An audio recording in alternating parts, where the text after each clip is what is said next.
So I've amassed myself quite a collection of stainless steel fasteners. I get them from eBay. They're small packages. They're really quite reasonable in price. Nonetheless, costs do add up when you get a large collection.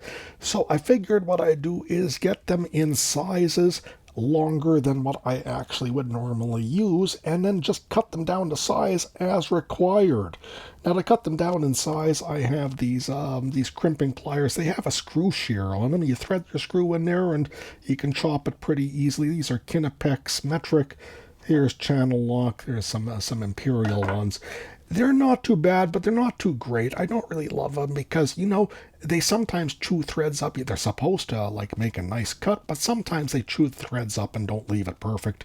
Also, with stainless steel fasteners, M4 and larger is a little bit of a bear to go through. In fact, for M5s, what I need to do is, load the screw up, put it down on my bench, and use a hammer and just whack at the handle and eventually make it through. It doesn't even have M6 on it. So I want something better, and I got an idea. I think that you'd like it. Maybe you could do something like this yourself. If you have a cutoff wheel and a chop saw, this here's a tiny little hobby model. You could be able to do this with a full-size chop saw as well. All you need is, some metal angle.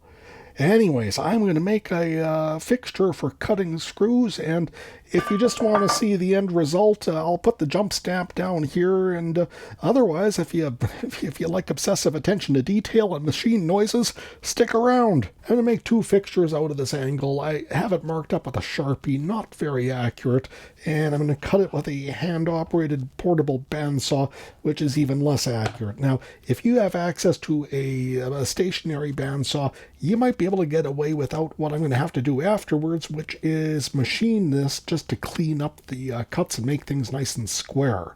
Anyways, let's get it set up in the vise.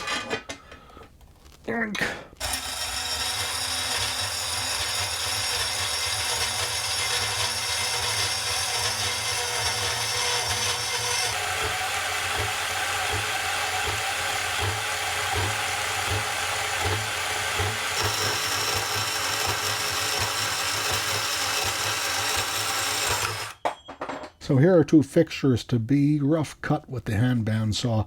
I have one already mounted in the vise, and now I'm just going to take a couple whiffs of material off and just fix up this edge.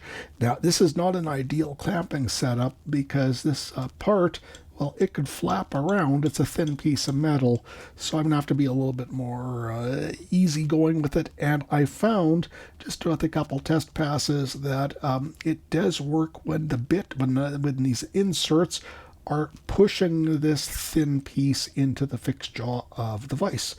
Anyways, just for posterity, I'll show you one pass.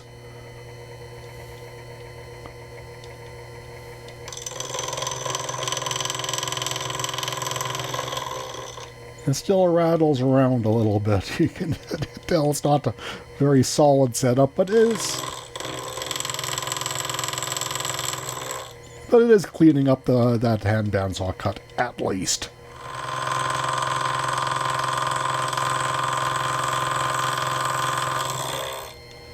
And that's the final pass.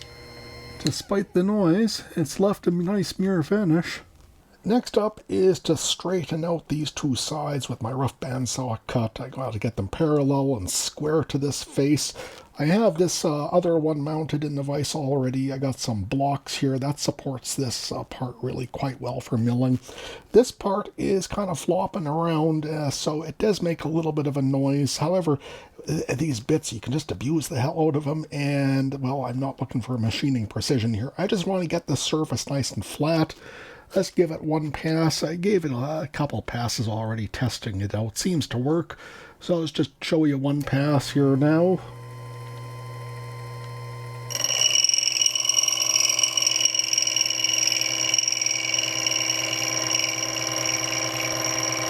Noise is getting a little bit lower. Good, better clamping.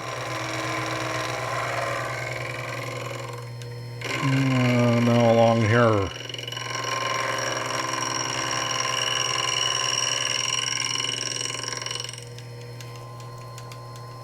And so on. So here's that bandsaw cut now cleaned up. We can see that the milling job is pretty decent here where the workpiece was clamped well. Where it wasn't clamped well, you can see a little bit of chatter, especially toward the end there. However, for my purposes, all I need it to be is, well, flat and square. Mission accomplished. Next, we need a plan, and some layout fluid will help us execute the plan. If you don't have layout fluid, a Sharpie will do a half-assed job. Now, with layout fluid, it makes scribing lines stand out much, much better. I have a scribing gauge here and a very fine-pointed scribe, and I can just put a gentle line on there like so. And there we go. To locate each of these holes, I'm going to start off with a 3mm end mill. Unlike drill bits, these don't wander.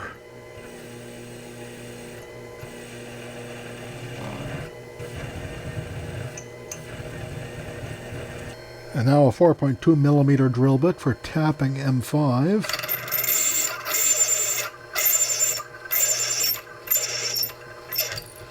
And that's a 5mm hole for an M6 thread. And now onto the second fixture. This here is a little bit more than 2mm of a bit for M2.5. And 2.5mm for M3 threads.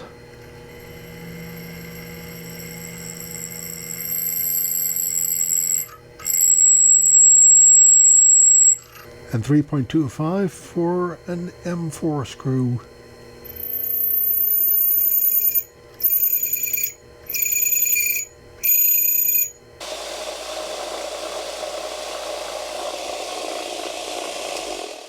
Okay, spent the night in the tumble vibe. Raw finish on this steel was kind of rough, so hopefully the tumbling action here will smooth things over a little bit. Very, very slightly relieve the edges, make them a little bit more user-friendly. Let's take a look at what they look like. Dusty. Let me clean them up. And now just tapping threads. This here is an M6. First tap. Second tap. And third tap. M5. M4 threads. A smaller tap wrench makes it a little bit less likely to break a small tap. They are delicate. M3.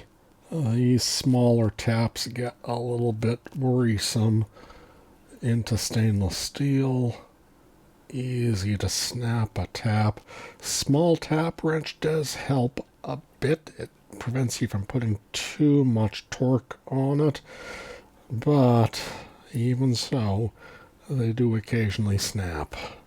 And finally, M2.5, tiny little tap, generous amount of cutting fluid, and a lot of luck and, well, patience. Oh, it's grabbing.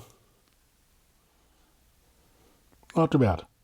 So here are my completed fixtures. Really nothing much to them whatsoever. They're just some angle iron with some holes that have been sized and tapped for various sizes of screws to fit my needs. I would like to be able to cut down M6, M5, M4, M3, and M2.5 screws to various lengths, and these fixtures will let me cut down 4 at a time. And now on to a little demo. Let's just circumcise the tip off of these M5 screws. Now, for your fixture, you'd have to find some way to mount it onto your chop saw table. For this chop saw, it has a really lovely self-centering vise, and I made my fixture just to fit perfectly in there like so. And you can, well, you can get it exactly where you want it to be. And that looks about right for me. And tighten it down, and let's let it rip.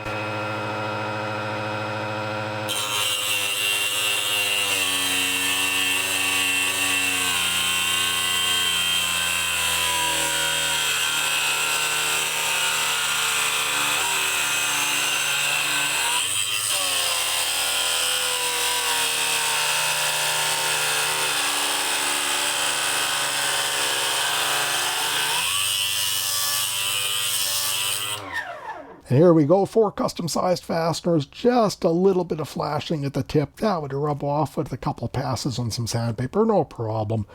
Anyways, I know the ladies ain't going to appreciate this, but sometimes you gotta cut a screw short.